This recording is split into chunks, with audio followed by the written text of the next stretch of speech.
Today, we do a quick recap on my family's vacation to Seacrest Beach on 30A in Florida. Some interesting takeaways from this trip for sure. Episode 91 starts right now. Welcome to the Family Vacationer with Rob and Danny. The go-to podcast for families on the move. Welcome, friends. I'm Rob. And I'm Danny, and this is episode 91 of the Family Vacationer. Thank you for being with us on another episode. If you enjoy the show, please do us a favor and tell your friends and your family about the podcast. Now, also, you can follow us on Facebook, Instagram, and you can view the video version of the show on YouTube. Just search up the Family Vacationer. Now, also, guys, we'd love to hear from you, our listeners. As we approach our 100th show, we would really like to include as many listeners as possible. Now, all you got to do is go to www.thefamilyvacationer.live/100th episode. That's 100th episode. Just tell us about something fun or practical you've learned from one of our awesome special guests, a place you visited that's also a place we've covered on the show, or just say hello. That's right. So if you've listened to the show for any amount of time, you probably know that the Panhandle of Florida, that's my spot. That's my jam. Now, I visited either Panama City or Destin pretty much every year since I was 2. The Destin area is absolutely my favorite, but we've stayed all along the area there. This year, we decided to stay on 30A at Seacrest Beach, and the experience was definitely interesting. Yep. So, Rob, start out by telling us about Seacrest Beach and the area where you stayed. Okay. So we were on, so if you look at 30A being between Panama City Beach and Destin, yeah. I'm glad we're doing the video now, so my hand signals people. Yeah, if you can't see his hands, go to YouTube. You're right. You got to get the visual. So 30A is between Panama City Beach and Destin. So we were closer to Panama City Beach. So the way it goes, the end of Panama City Beach, and then you've got Inlet Beach, Rosemary Beach, which we've stayed there before, and then Seacrest Beach. And it was different from the time that we stayed at Rosemary. When we stayed at Rosemary Beach, across the street was the ocean. There was a couple of little homes and whatnot, but the ocean was right there. So Seacrest Beach, we stayed in a condo, and the area is very well developed. There's one big pool area for the entire Seacrest development. Mm-hmm. And so we stayed in one of those condos there, got in on a Saturday night, Saturday to Saturday. Yeah. And, had a pretty fun trip. There were some things that we liked, some things that, were a little more of a challenge. Mm-hmm. Yeah, and I think we're going to get to some of those minutes. I need to ask you about that. But first of all, what did you enjoy about the visit? Yeah, so the way that the area is developed, I did like that. I thought it was very well thought out. There was a tram system that would either take you to the pool or to take you to the beach. And the pool area was fantastic. They had a little grill there, which, we stayed at some places that had like a snack bar or whatever. But I want to tell you, this little snack bar had one of the best hamburgers I think I've ever had in my life. Nice. Whatever they used to season the burger, they also seasoned the fries with. It was very good, very, very good. So we enjoyed that. We hung out at the pool a lot. That has to do with several other things that we'll talk about. And I should preface the whole thing by saying I've got a bum knee right now. Mm-hmm. And so getting around was not the easiest thing for me in the world. So just want to make sure I put that out front, but definitely the pool area. And we had some of the best meals that I have ever had at the beach, period. Nice. I want to specifically call out Shades.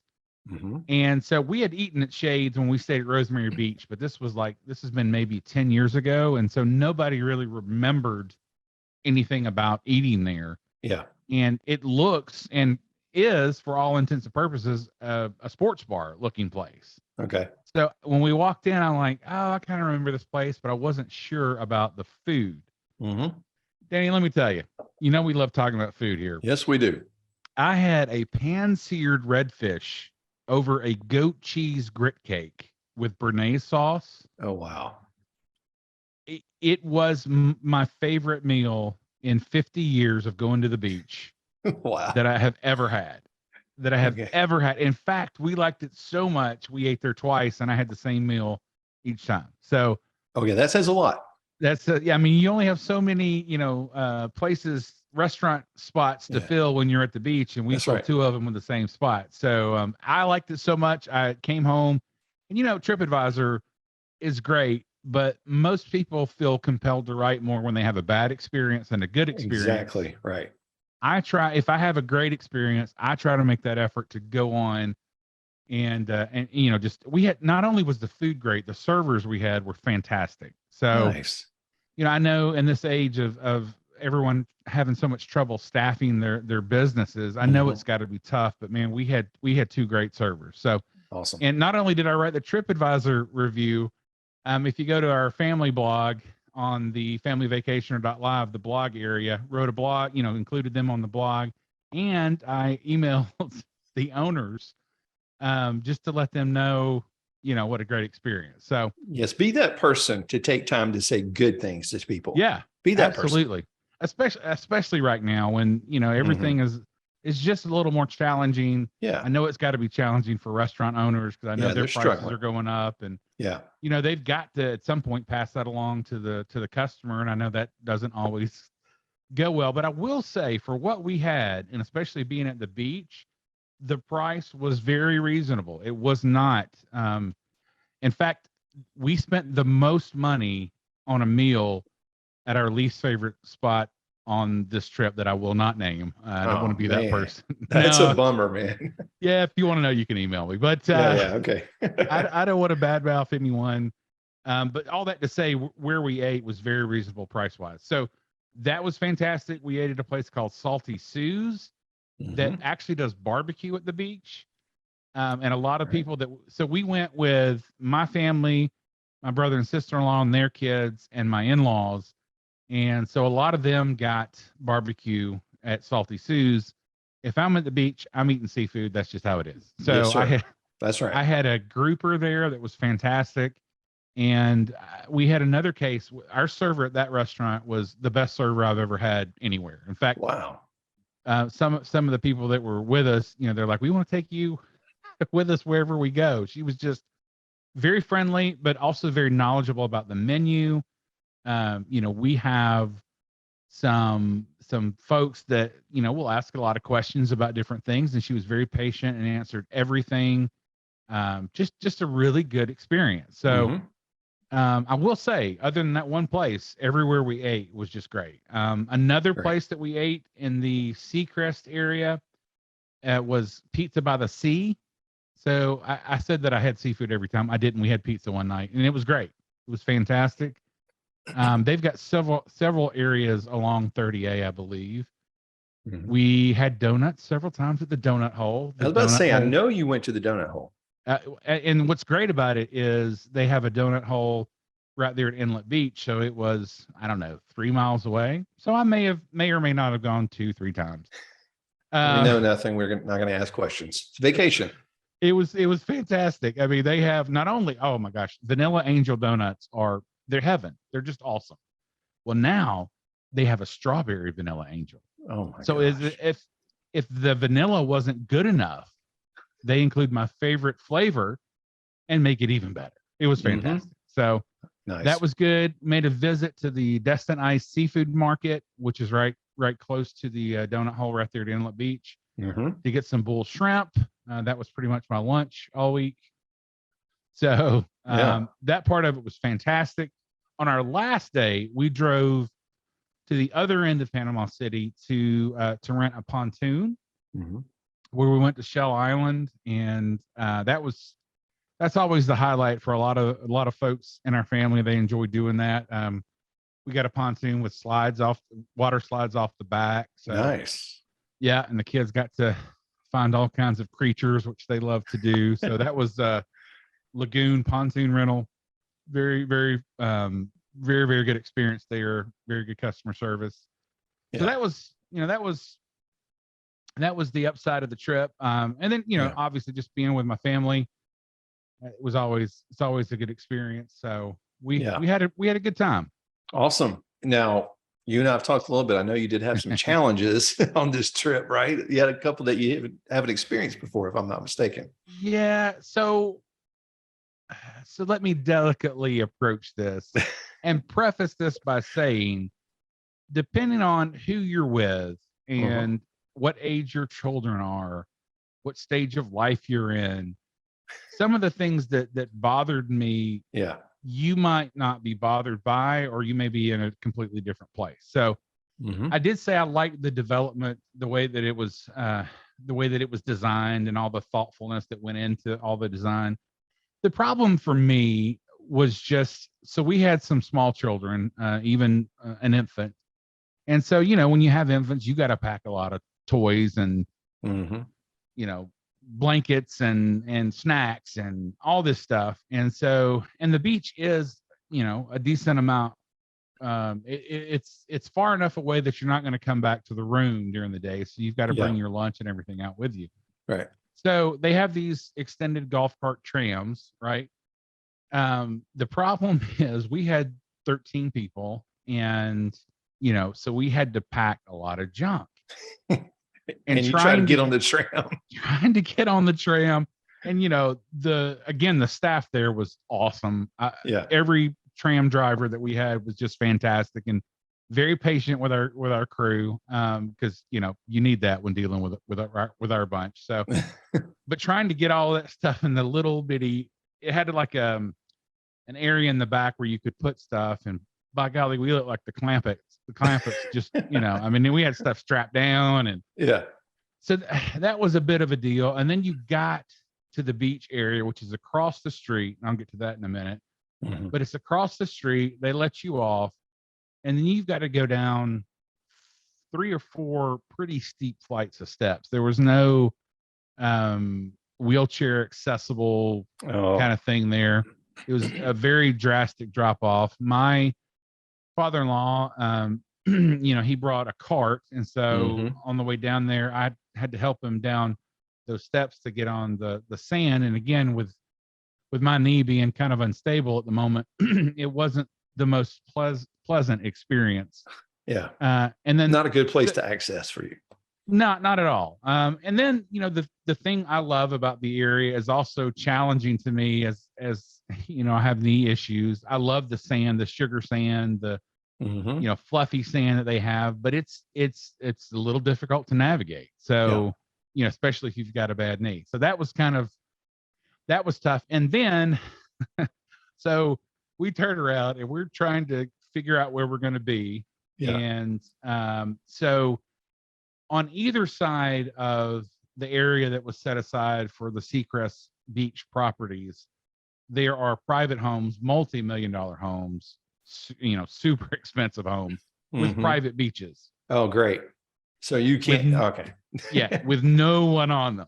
And then, so there's the area that they've got set aside for Seacrest. And I'm not good with measurements, so I couldn't tell you. It wasn't very big. And then half of that was if you wanted to rent a chair and an umbrella. So the other half of that was everybody else. And it was like maybe 5 or 6 rows deep. And there was no organization to it. We got there late in the day, so we're at the very back. And just trying to walk to the beach, and not kick sand on somebody or not have, one of our younger ones do something to somebody else's property along the way. It was an undertaking, to say the least. It's like Disney World on a packed day. Yeah, a lot like that. And throwing sand, that doesn't help anything. So with everybody throwing sand at you. Yeah. It was a bit of a challenge. And then there are some things that couldn't have been helped. We had red flag days the whole time we were there. Yeah.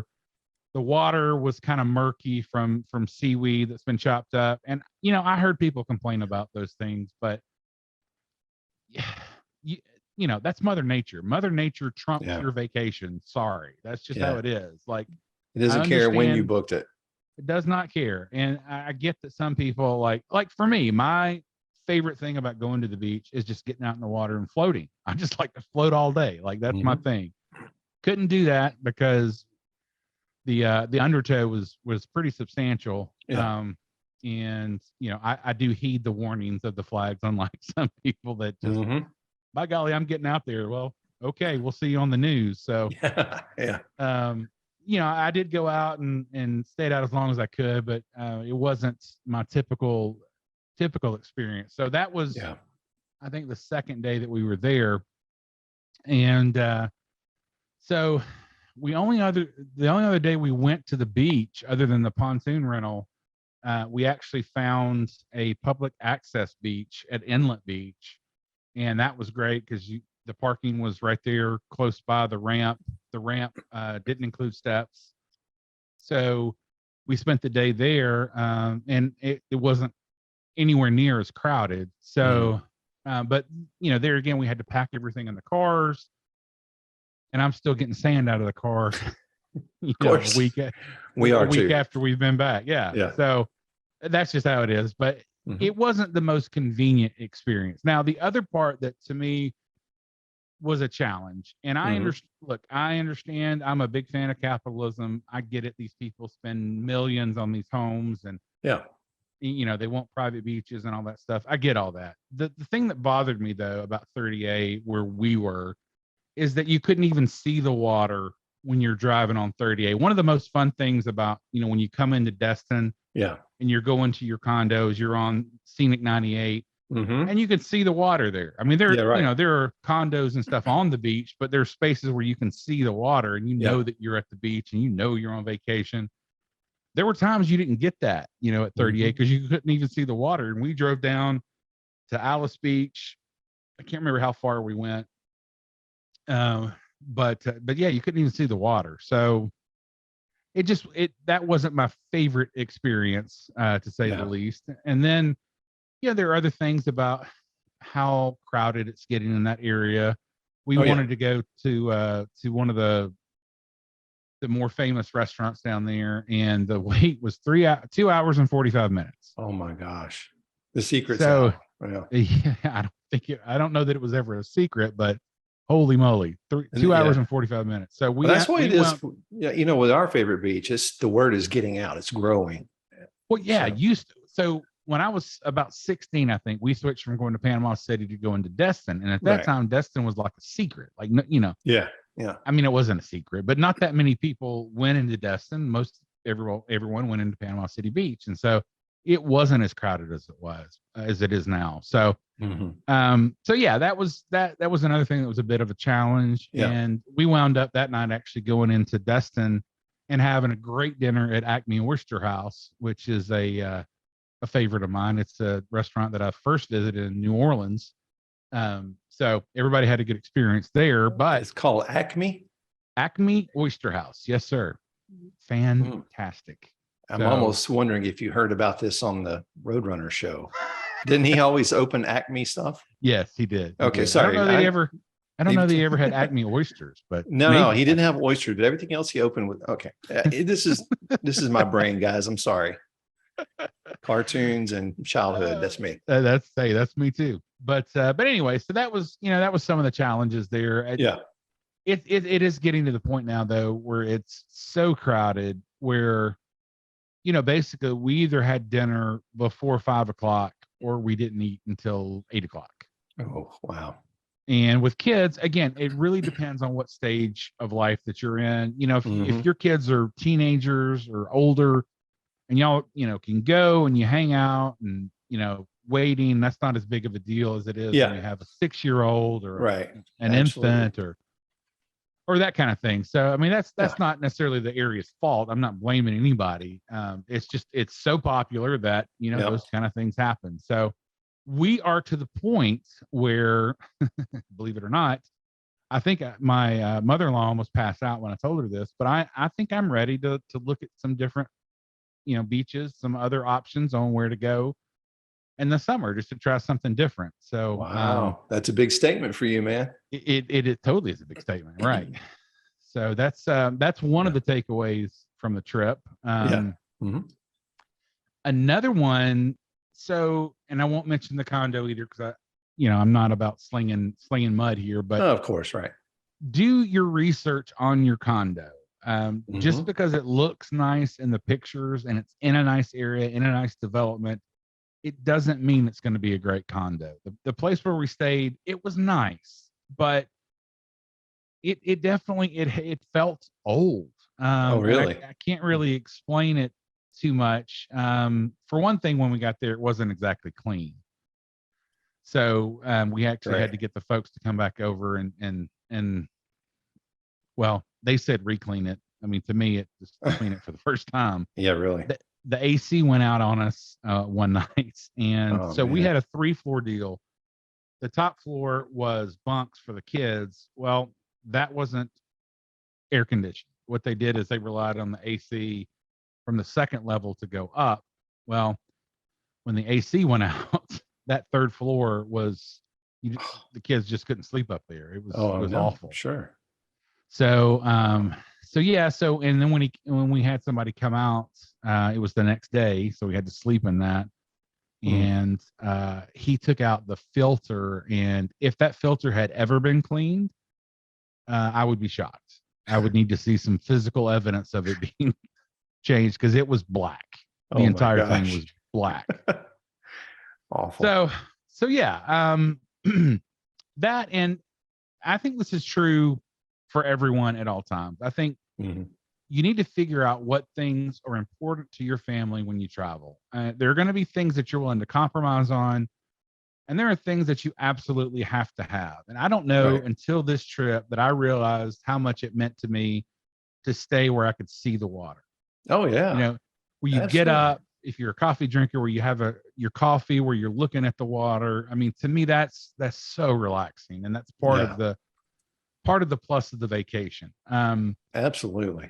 So that may be something that I'm not willing to compromise on in the future. The problem with that is it's getting so astronomically expensive to stay where you're right on the water, at least in the area that I'm used to going to. Yeah. So I think the moral of the story is, again, don't be afraid, to try new places. And I'm looking at me here when I'm saying that, because you're going to. I mean, that's something I think that we might need to look at. It may be true everywhere. Who knows? But the point is, you don't know unless you try.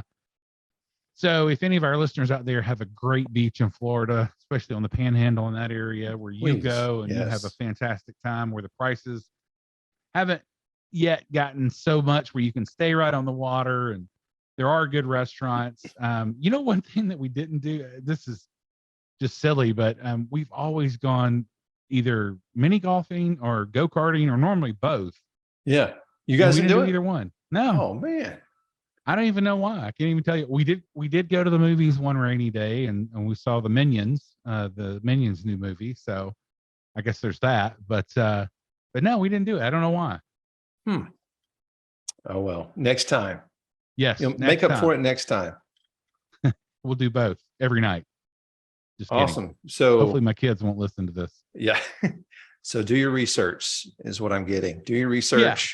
Do your research. Venture out if you want to, if you need to. Try new places, and then again, figure out this, as a travel agent, it's funny because the things that I tell other people, I don't always internalize. But right. But yeah, figure out what's important to your family, prioritize things that are important, and then the things, you're going to have to compromise somewhere, probably, unless you're extremely wealthy, which I am not. So, just figure out what's important to you, and that can really, really help you plan your vacation and where you get the most out of it.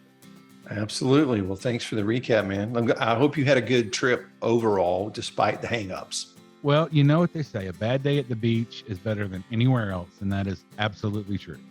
That is true. Thanks, man. Hey, everyone. If you're ready to plan your next family vacation, call my dad. He would love to help you as a certified travel agent. He never charges a fee to help you plan your vacation. Email him at rjones@starstufftravel.com. Get started planning your vacation today. Well, that does it for this week's show. Join us next week as we take a look at a dude ranch, Flathead Lake Lodge in Montana. You will not want to miss this show. Until next time, guys. Thank you for listening to The Family Vacationer. Make sure and subscribe to hear more of Rob and Danny.